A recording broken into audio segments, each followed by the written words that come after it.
Bismillahirrahmanirrahim. Assalamualaikum warahmatullahi wabarakatuh. Innal hamdalillah nahmaduhu wa nasta'inuhu wa nastahdi wa natubu ilaih wa na'udzu billahi min syururi anfusina wa sayyiati a'malina. May yahdihillahu fala mudhillalah wa may yudlil fala hadiyalah.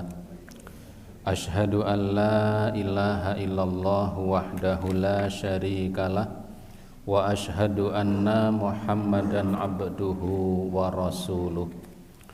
Allahumma sholli wa sallim wa barik ala nabiyyina Muhammadin wa ala alihi wa ashabihi wa man tabi'ahum bi ihsanin ila yaumiddin.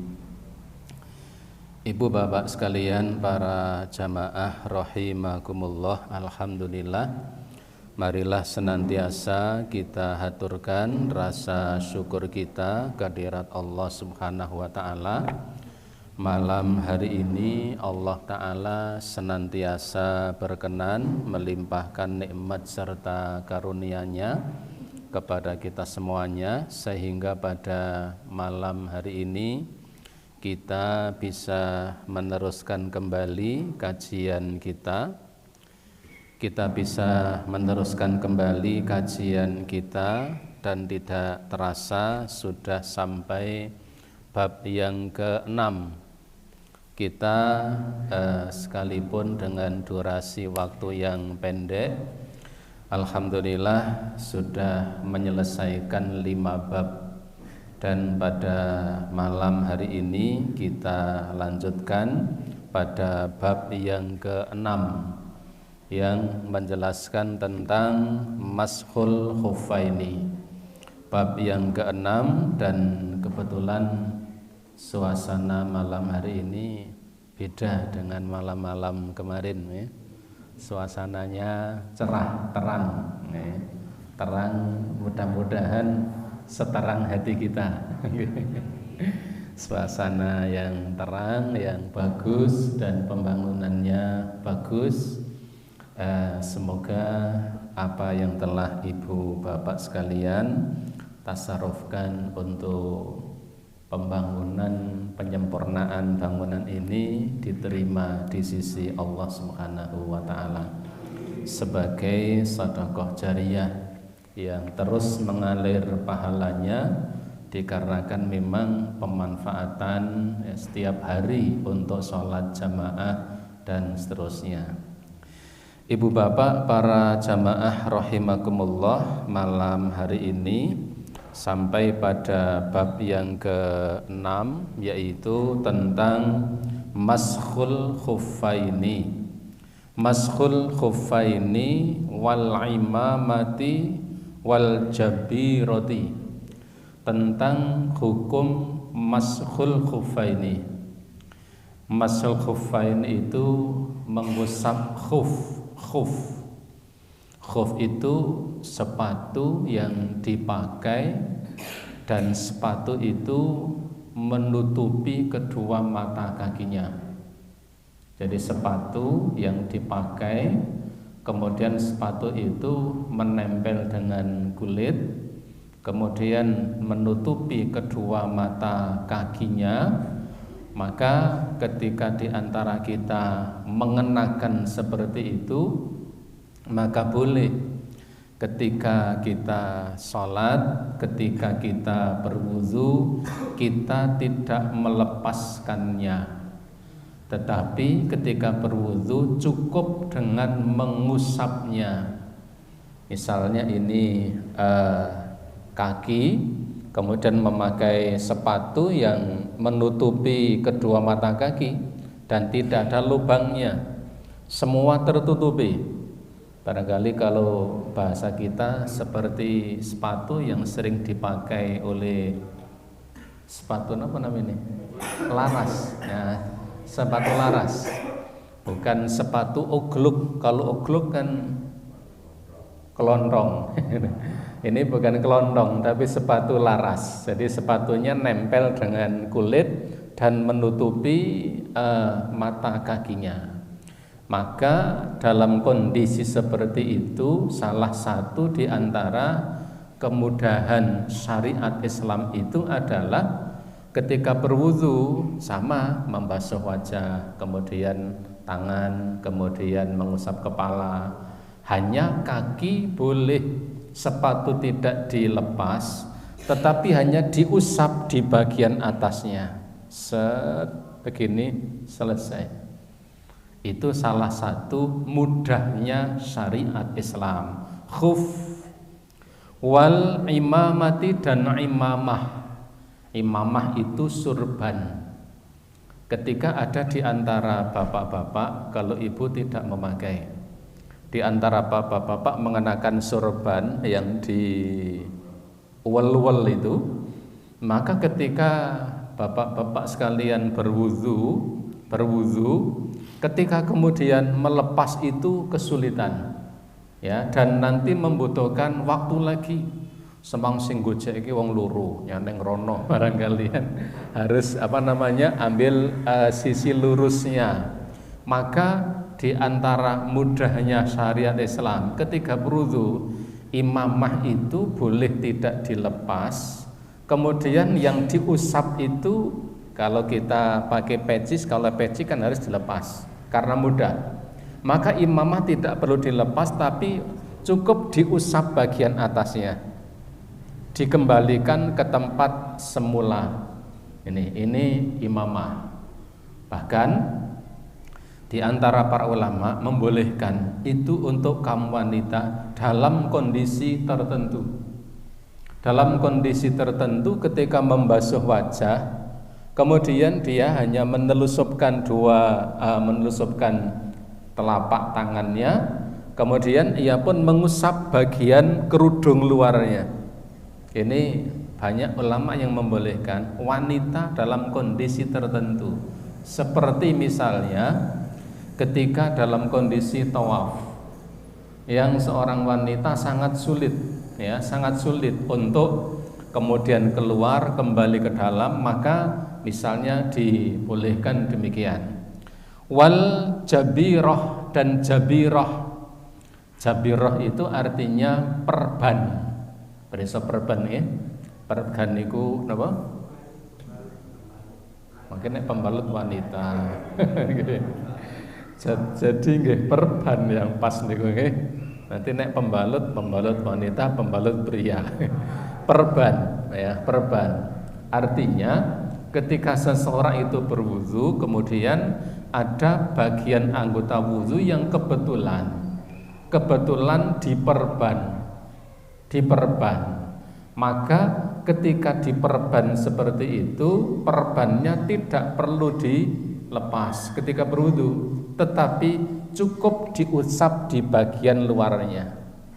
Ini salah satu di antara kemudahan syariat agama Islam. Sebab Nabi mengatakan inna dina yusrun, agama Allah ini adalah agama yang mudah, tidak ada yang sulit, ya, kecuali orang-orang yang memang mempersulit diri mereka sendiri. Jadi agama itu mudah. Sholat dalam kondisi sehat berdiri tidak mampu bawa kursi, duduk pun tidak mampu, ya berbaring tidak mampu, semampunya. Nah, semampunya sudah tidak mampu, disolatkan. Nah, pun boten iso napa-napa sudah meninggal dunia. Ini menunjukkan betapa mudahnya syariat Islam. Maka ketika Nabi mengingatkan para sahabat dalam proses dakwah itu, yassiru wala tu'assiru, kalian permudah, jangan kalian persulit. Memberikan penjelasan kepada umat itu dipermudah, jangan dipersulit. Tidak selalu tidak boleh. Ada solusi, ada kaidah dan lain sebagainya. Baik, kita baca bab yang ke-6. Saya tidak membawa laptop karena setahu saya masih di ruang sebelah ya. Ternyata sudah baru ya. Saya tadi kaget, anyar. Ya. Al-khuf yang dinamakan dengan khuf, mashul khuffaini, mengusap khuf, huwa ma yalbisu ala rijli min jildin wa nahwihi. Yang dinamakan dengan khuf itu adalah apapun yang dipakai oleh kaki, baik yang terbuat dari kulit atau yang terbuat dari semacamnya. Para ulama mensyaratkan bahwa yang dimaksud mashul khuffaini, sepatu atau khuf itu adalah khuf yang sampai menutupi kedua mata kaki. Tapi kalau sepatu yang hanya pantofel atau sepatu-sepatu biasa yang hanya pendek itu tidak memenuhi syarat. Kenapa? Karena kedua mata kakinya tidak tertutupi. Wa jam'u khifaf, jam'a adalah khifaf.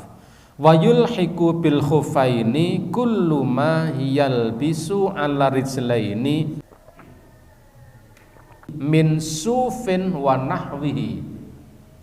Dan sebenarnya yang dinamakan dengan khuffaini ini adalah segala sesuatu yang dipakai oleh kedua kaki, baik terbuat dari kulit ataupun terbuat dari selain kulit, seperti dari kain dan sejenisnya. Berarti termasuk khuf itu masuk padanya jawrab. Jawrab itu kaos kaki. Nek nggen kula mriku tembarak mastani strirwol, kayak bahasa Jerman ya. Strirwol, striwel. Ada yang bisa bilang striwel kaos kaki, napa malih namine? Boe. Boe mojah, niku kaos kaki, striwel, boe, mojah dan lain sebagainya. Ini termasuk ya, ini termasuk. Mas'alatul ula, persoalan yang pertama adalah hukmul mashu alal khuffaini wa dalili. Hukum ya, hukumnya mashul khuffaini dan dalil-dalil yang mendasarinya. Al-mashu 'alal khuffaini jaizun bi itfaqi ahli sunnati wal jama'ati.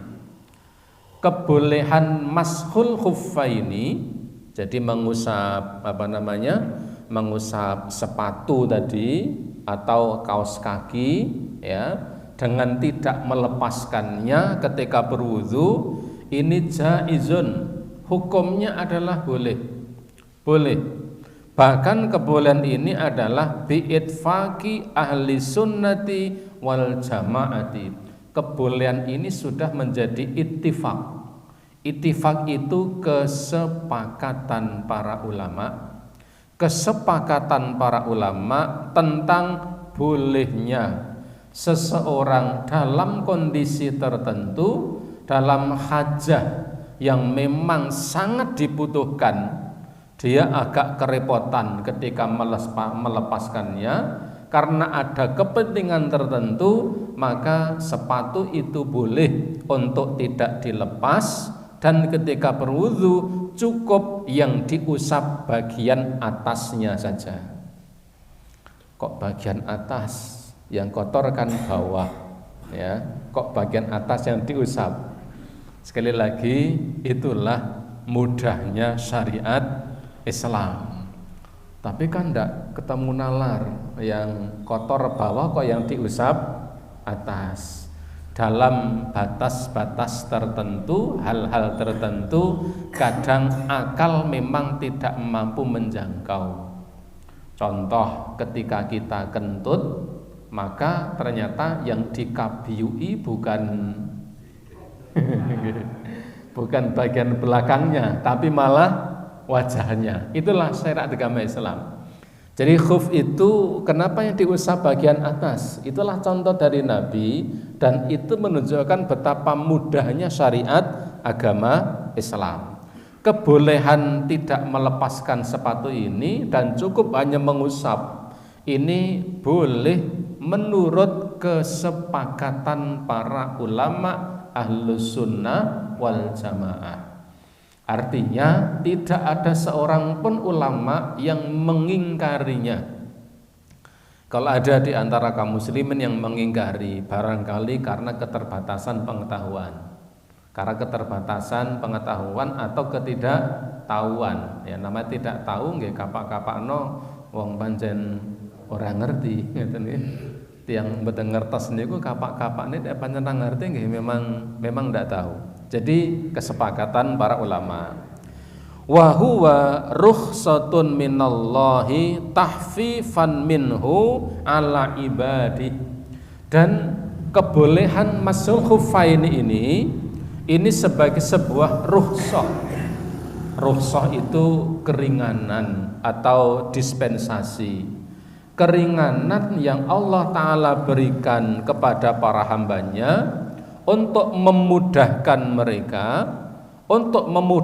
mereka daf'an lil kharaji wal masyaqqati anhum, untuk memberikan solusi praktis yang mudah untuk menghindari kesulitan-kesulitan yang muncul dihadapi ketika itu. Contoh barangkali seperti yang kita saksikan di berita-berita itu. Sekarang itu kan baru antara Rusia dan Ukraina. Ting berita itu kan baru pada pamer senjata. Wah, sing bener mana? Kita ndak usah ngotot-ngotot sing bener endi ya, karena namanya politik itu selalu seperti itu, panggung kehidupan. Kalau kita ngotot belani itu pepuntone getun, sebulan sing dibelani salah. Nah, kita saksikan ada beberapa tentara yang kemudian masuk ke dalam hutan. Kemudian mereka sholat dengan tetap mengenakan sepatunya. Barangkali ketika mereka berwudu itu dengan tanpa melepas sepatunya, dengan mashul khuffaini itu. Dan ini adalah boleh sebagai sebuah rukhsah, keringanan atau dispensasi dari Allah Subhanahu wa taala untuk memberikan solusi atas kesulitan, keberatan yang mungkin sedang dihadapi. Wa qaddal ala jawazi as-sunnah wal ijma. Ada banyak dalil yang menjelaskan tentang bolehnya ini, baik dalil-dalil dari sunnah, dalil-dalil dari hadis maupun ijma' maupun kesepakatan para ulama. Dalam literasi hukum fikih itu ada dalil Al-Quran, ada hadis atau sunnah, ada ijma' dan ada qiyas. Itu yang ma'ruf, yang kita kenal di kalangan kita. Amma sunnah, adapun dalil dari sunnah adalah faqad tawattaratil ahaditsus sahihati ala thubuti alin nabi sallallahu alaihi wasallam. Adapun dalil dari sunnah adalah diriwayatkan dalam hadis yang teriwayatkan secara mutawatir.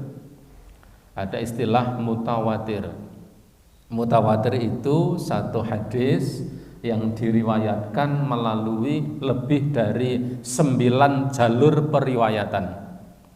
Jadi hadis itu ada namanya hadis mutawatir, ada hadis yang bukan mutawatir, ada yang menyebut dengan istilah hadis ahad. Hadis mutawatir itu hadis yang levelnya paling tinggi. Tidak semua hadis mutawatir. Hadis mutawatir itu adalah sebuah hadis di mana yang meriwayatkan hadis itu tidak kurang dari 9 jalur. Dari fulan dengar dari fulan, fulan, Nabi mengatakan demikian. Kemudian fulan, kemudian dia mengatakan, Nabi mengatakan demikian, sama seperti yang tadi. Fulan terus ada 9 jalur periwayatan. Itu namanya hadis mutawatir. Dan mayoritas dari kalangan para ulama ketika melihat ada sebuah hadis yang diriwayatkan secara mutawatir, maka tidak ada keraguan lagi bahwa hadis itu bisa diterima secara mutlak sebagai sebuah dalil untuk mendasari apa yang dilakukan seseorang. Kalau itu terkait dengan hukum-hukum fikih misalnya, maka dalil dari sunnah disebutkan secara mutawatir, ya, secara mutawatir dari Nabi sallallahu alaihi wasallam min fi'lihi. Terkait apa? Terkait bahwa Nabi pernah melakukan itu. Jadi Nabi pernah ketika berwudu, Nabi tidak melepaskan sepatunya, tetapi Nabi hanya mengusap bagian atasnya saja. Dan itu dipraktekkan oleh Rasulullah. Dan yang melihat banyak sekali di kalangan para sahabat yang melihat, lalu mereka yang melihat itu kemudian menceritakan kepada generasi-generasi setelahnya. Dan yang melihat itu banyak, maka yang meriwayatkan pun juga sangat banyak. Dan Nabi melakukannya. Wa amara bidzalika, dan Nabi pun memerintahkan akan hal itu. Beliau Rasulullah sallallahu alaihi wasallam melakukannya dan beliau pun memerintahkan akan hal itu, wa tarhisi fihi, dan ini menunjukkan bahwa ini sebagai sebuah keringanan yang Allah Ta'ala tetapkan melalui lisan Nabi sallallahu alaihi wasallam. Qala Imam Ahmad bin Hanbal rahimahullah, beliau mengatakan, laisa fi qalbi minal maskhi syai'un. Tidak ada dalam hatiku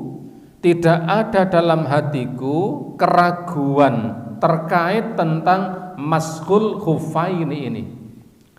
Tidak ada sedikit pun keraguan dalam hatiku terkait kebolehan untuk melakukan maskhul khufaini ini. Ada batasnya, tetapi kalau orang yang berada di rumah tidak bepergian hanya 1 kali 24 jam. Artinya hanya bisa dipakai untuk dalam waktu 1 kali 24 jam. Tapi kalau seseorang yang sedang bepergian itu berlaku sampai 3 kali 24 jam, berarti 3 hari 3 malam.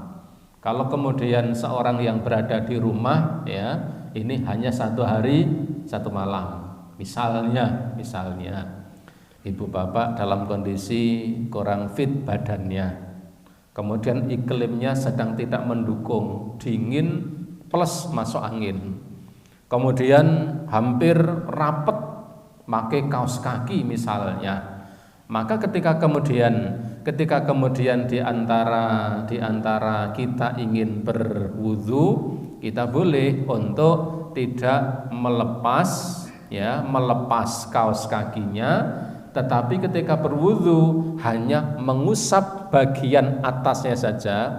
Tapi kalau di rumah hanya berlaku 1 hari 1 malam, 1 kali 24 jam.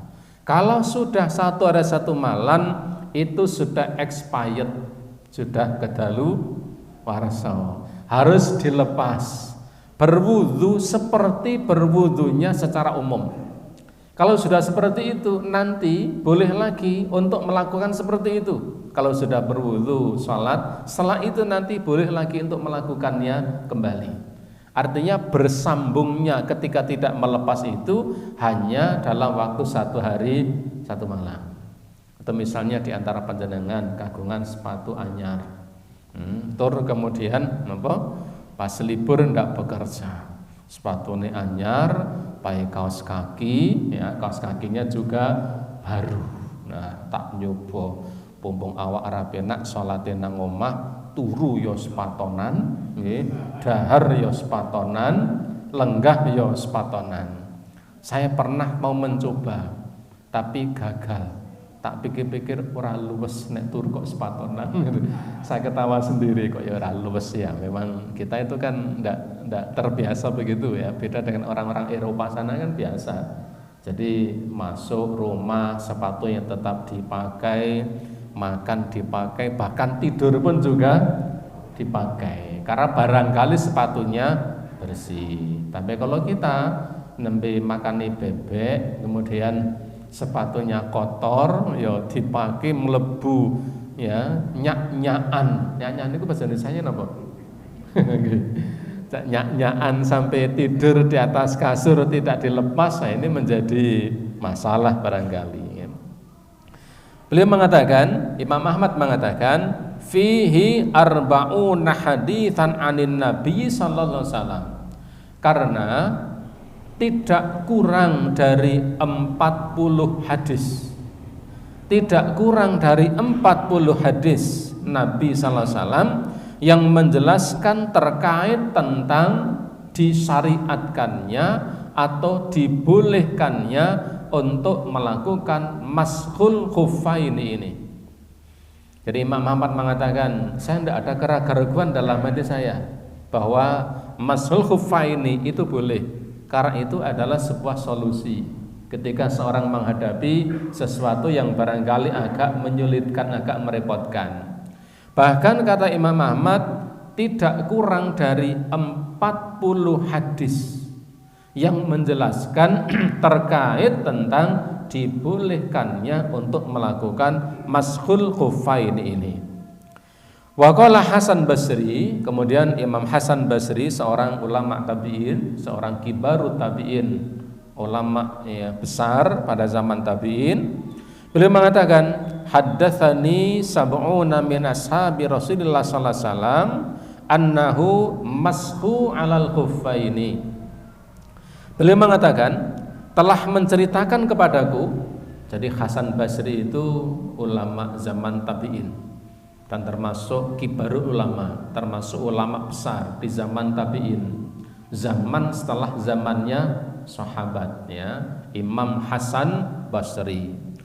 Beliau mengatakan telah menceritakan kepadaku sab'una 70 orang min ashabi Rasulillah, dari kalangan para sahabat.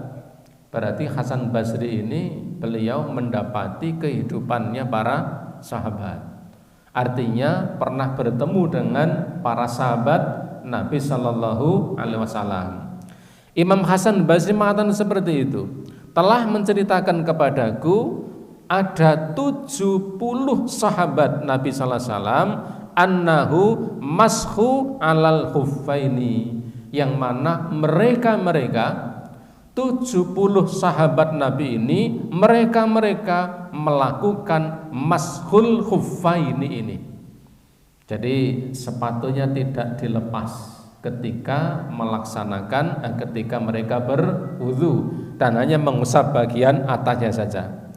Wa min hadil ahadits, di antara hadis-hadis yang menceritakan tentang mashul khuffaini ini adalah hadis Jarir bin Abdillah. Ini hadis yang sangat ma'ruf, sangat terkenal. Hampir di semua kitab-kitab fikih mencantum hadis Ibnu Jarir ini, Jarir bin Abdillah ini, ketika menjelaskan tentang mashul khuffaini. Beliau mengatakan, ra'aitu Rasulullah sallallahu alaihi wasallam bala thumma tawaddo'a wa masaha ala khuffaihi. Kata Jarir bin Abdillah. Jarir bin Abdillah ini seorang sahabat. Beliau mengatakan, saya pernah melihat Rasulullah sallallahu alaihi wasallam kencing. Artinya tidak melihat kencingnya ya. Kalau kencing itu kan harus menutup diri dari pandangan orang lain. Artinya bukan melihat Nabi sedang kencing, mendapati Nabi baru saja buang air kecil, maksudnya demikian. Saya pernah melihat Rasulullah SAW buang air, baul, ya baul. Tsumma tawaddo'a, kemudian beliau pun berwudu, wa mashu ala khuffaihi, dan beliau pun ternyata tidak melepas sepatunya, tetapi beliau hanya mengusap bagian atasnya saja. Dari bagian sini yang diusap, ya, dari ujung sampai kemudian sampai searah dengan kedua mata kaki, itu batas minimalnya. Jadi mengusap bagian atasnya kemudian sampai agak atas sedikit. Jadi bagian atas dan juga bagian depannya. Sekalipun yang paling pokok adalah bagian atasnya. Kata Jarir bin Abdullah demikian.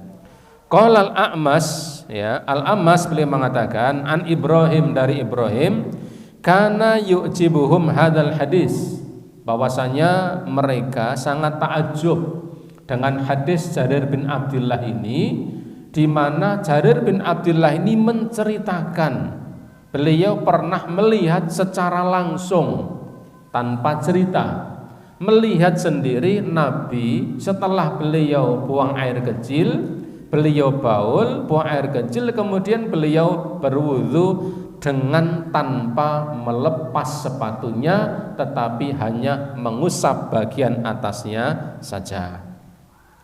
Kemudian waqad ajma'al ulama min ahli sunnati wal jama'ati ala masru'iyati fis safari wal hadiri li hajatin aw li ghairiha. Oleh karenanya ijma', ya, menjadi kesepakatan para ulama, bahwasanya mashul khuffaini ini diperbolehkan, baik fis safari, baik ketika seseorang itu melakukan perjalanan ketika safar, wal hadiri, maupun ketika di rumah ketika sedang tidak safar, tetapi tadi batasannya menjadi berbeda, ya. Li hajatin, baik karena sebuah hajah, karena memang sangat diperlukan dalam kondisi barangkali kurang enak badan misalnya, atau ketika bepergian jauh memakai sepatu laras, ada kegiatan misalnya, kegiatan telusur alam misalnya 3 hari 3 malam, cukup kerepotan ketika kemudian melepaskannya, maka ketika berwudu cukup untuk mengusap bagian atasnya. Itu ketika memang betul-betul diperlukan. Auli ghairihi, atau bahkan ketika tidak sangat diperlukan, itu pun juga boleh. Artinya apa? Misalnya ibu bapak sekedar mencoba, misalnya pumpung tanggal abang prei tak nang omah lih wudu, kemudian kaos kaki tidak dilepas, kemudian hanya diusap bagian atasnya saja. Berlaku kalau tidak bepergian, di rumah saja, berlaku hanya 1 hari 1 malam. Wa kadzalika yajuzul mas'u 'alal jawrabi. Demikian juga diperbolehkan masul khuffain ini tidak hanya untuk sepatu, tetapi kepada jawrab. Tadi yang saya sampaikan jawrab. Jawrab itu striwal tadi, kaos kaki atau mujah, ya. Tetangga kampung saya itu kalau pakai kaos kaki namanya mujah. Daerah Tawangsari itu mujah. Sebelah utaranya lagi buik, ya, ada buik, ada mujah, ada striwal dan lain sebagainya. Maka diperbolehkan masul khufain ini diperlakukan tidak hanya untuk sepatu, tetapi juga diperbolehkan untuk jawrab, yaitu kaos kaki. Wahiyya ma yalbisu ala rijli min ghairil jildi, yaitu apapun yang dipakai, dikenakan pada kaki selain dari kulit, ya, selain dari kulit. Kalau kulit biasanya kalau ibu bapak sekalian tindak haji, tindak umrah di seputaran Masjidil Haram dan seputaran Masjid Nabawi itu banyak penjual sepatu, ya, sepatu terbuat dari kulit tipis tapi bentuknya seperti kaos kaki, Ada yang pendek tapi ada yang sampai di atas mata kaki. Jadi anget ya. Jadi dari kulit seperti kaos kaki tapi terbuat dari kulit ya. Itu ada yang jual. Harganya saya tidak tahu karena tidak beli. Jadi kulitnya tipis dan itu anget ya, anget. Karena kalau dimasuk di Masjid Nabawi itu kan dinginnya luar biasa, dingin sekali. Di Masjidil Haram pun juga dingin sekali. Apalagi di lantai 1, lantai 2 itu dinginnya luar biasa. Ibu bapak tengok-tengok 3 jam ya. Kalau tidak kemulan barangkali tidak betah karena saking dinginnya. Nah, pakai kaos kaki yang terbuat dari kulit atau bahkan terbuat dari kain, ini boleh. Min ghairi jildi, apa yang dipakai oleh kaki ya selain dari kulit, misalnya kal khiraqi, seperti terbuat dari kapas atau dari kain, wanah biha dan lain sebagainya. Wa huwa ma yusammal an bisyurabi, itulah yang sekarang ini kita kenal dengan nama kaos kaki. Kenapa kaos kaki itu boleh? Padahal yang diperintahkan itu adalah sepatu. Alasannya adalah li'annahuma kal khuffi fi hajatir rijli ilaihima. Karena antara kaos kaki dan khuf ini sama dari sisi dibutuhkannya untuk menggunakannya. Hanya bedanya barangkali kalau sepatu itu agak tebal, dan kalau seperti tempat kita ada sepatu laras ya yang dipakai misalnya oleh para tentara, polisi atau kemudian satpam atau yang lain ya, satuan-satuan keamanan organisasi massa misalnya. Ini kan pada pakai sepatu laras ya. Jadi kenapa kaos kaki dibolehkan? Karena sama. Kepentingan kaos kaki dan sepatu itu hampir sama-sama dipakai di kaki. Wal illatu fihi mawahidah, dan alasan antara sepatu dan kaki itu sama. Waqad intasyara libasi ma aktsar minal khuffi, bahkan pemakaian kaos kaki itu lebih banyak dibanding pemakaian khuf.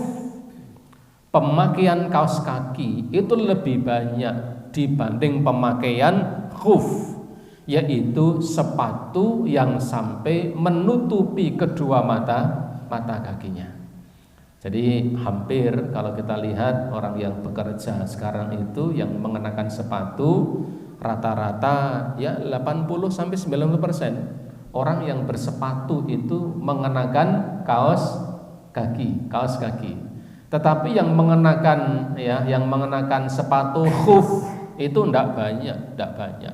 Jadi yang paling banyak itu adalah menggunakan atau memakai kaos kaki. Oleh karenanya fayajuzu mashu 'alaiha idza kanatis satirah, maka melakukan mashu faini ini boleh diterapkan pada kaos kaki jika kaos kaki itu sifatnya seperti sepatu, betul-betul bisa menutupi kulit pada anggota wudhu yang harus dibasuh pada kakinya. Maka kaos kaki yang boleh itu kaos kaki yang rapat. Tapi kalau kaki yang bolong-bolong, ya apa namanya itu? Stocking, yang kan ada. Jadi kaos kaki itu kayak net, ya kayak jala ya, jadi lubang-lubang. Kalau itu tidak memenuhi syarat. Yang memenuhi syarat itu adalah ketika memang kaos kaki itu betul-betul menutupi kaki sampai di atas mata kaki. Kalau yang bolong-bolong misalnya itu tidak memenuhi syarat karena sifatnya tidak seperti sepatu. Tetapi kalau kaos kaki yang rapat, yang menutupi kaki sampai dengan mata kakinya, yang rapat ini hampir menyamai seperti sepatu, maka itu diperbolehkan. Ibu bapak, ini terkait tentang hukum mashul khuffaini dan dalilnya. Artinya bahwa kesimpulannya hukum mashul khuffaini adalah boleh.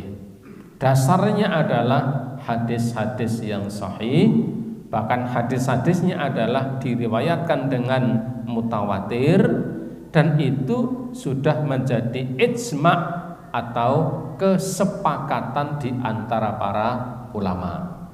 Adapun ketika ada seseorang yang barangkali tidak membolehkannya, itu barangkali karena ketidaktahuannya, karena para ulama telah bersepakat tentang kebolehannya.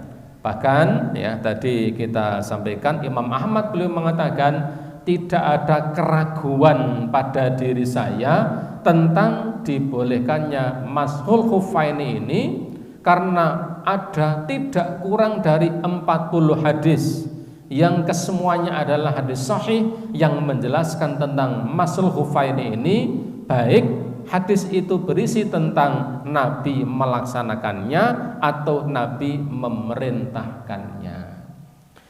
Ibu bapak, ini tentang hukum mashul khuffaini. Adapun yang berikutnya adalah mas'alatus tsaniyah.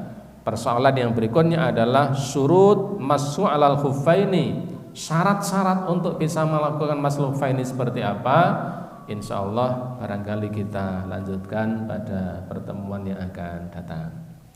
Ibu bapak, barangkali ini yang bisa kami sampaikan, yang kita baca, kita kaji malam hari ini.